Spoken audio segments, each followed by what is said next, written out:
Legendary fast bowler Shoaib Akhtar نے Pakistani team کی گھٹیا اور خراب پرفارمنس پر پاکستانی کرکٹ ٹیم کو خوب آڑے ہاتھوں لے لیا۔ پاکستانی ٹیم کی غلطیاں اور پاکستانی ٹیم کی ناکامیاں سب کے سامنے لائی شعیب اختر نے۔ شعیب اختر نے جو کہا سب کچھ سچ کہا۔ آج کے میچ میں شعیب اختر نے خوب پاکستانی ٹیم، پاکستانی کپتان اور ناکام کھلاڑیوں کی چترول کی۔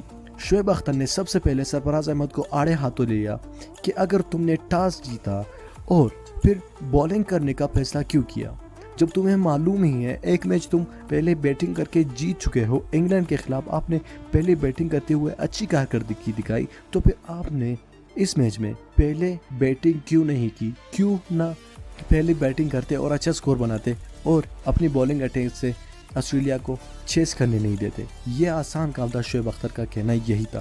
شعیب اختر نے دوسری پوائنٹ نکالتے ہوئے کہا کہ اگر تمہارے پاس اتنا اچھا سپنر ہے شاداب خان، آپ جانتے بھی ہو کہ اس پچ پر گراس زیادہ ہے، مکی آرتھر اور آپ ایک دن پہلے ہی پچ کا معائنہ کر چکے ہو، تو پھر آپ نے کیوں شاداب خان کو بٹھایا تھا؟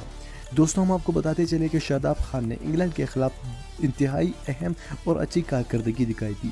شعیب اختر کے اس بات سے تو میں خود بذاتی بہت اتفاق کرتا ہوں۔ دوستوں، شعیب اختر نے جو کہا سب کچھ سچ کہا۔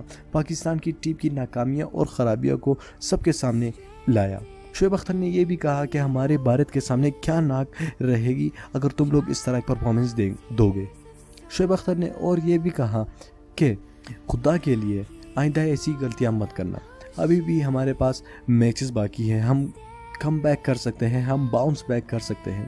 شعیب اختر نے یہ بھی کہا کہ سرفراز احمد کو تھوڑا جنٹل مین کے ساتھ کھیلنا ہوگا، اور ساتھ ہی شعیب اختر نے محمد عامر کی تعریف کی اور وہاب ریاض کی تعریف کی کہ اگر یہ بولر نہ ہوتے تو آج میچ کا ٹارگٹ 400 سے بھی زیادہ ہوتا۔ یقیناً دوستو، آج کے میچ میں پہلے اووروں میں آسٹریلیا نے کافی اچھی اننگز، کافی زبردست بیٹنگ کی، لیکن پھر محمد عامر اور وہاب ریاض نے ان لوگوں کو کنٹرول کیا۔ محمد عامر نے 5 وکٹس لی۔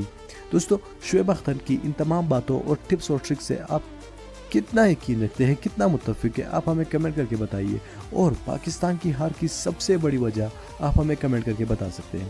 مزید ایسی ویڈیوز کے لیے ہمارے چینل کو سبسکرائب کرنا مت بھولیے گا، اور ساتھ ہی اس بیل آئیکن پر کلک کریں تاکہ آپ کو ہر آنے والی نئی ویڈیو کی اپڈیٹس وقت پر مل سکیں۔ میں ملتا ہوں آپ سے اگلی ویڈیو میں، تب تک کے لیے مجھے اجازت دیجیے۔ اللہ حافظ۔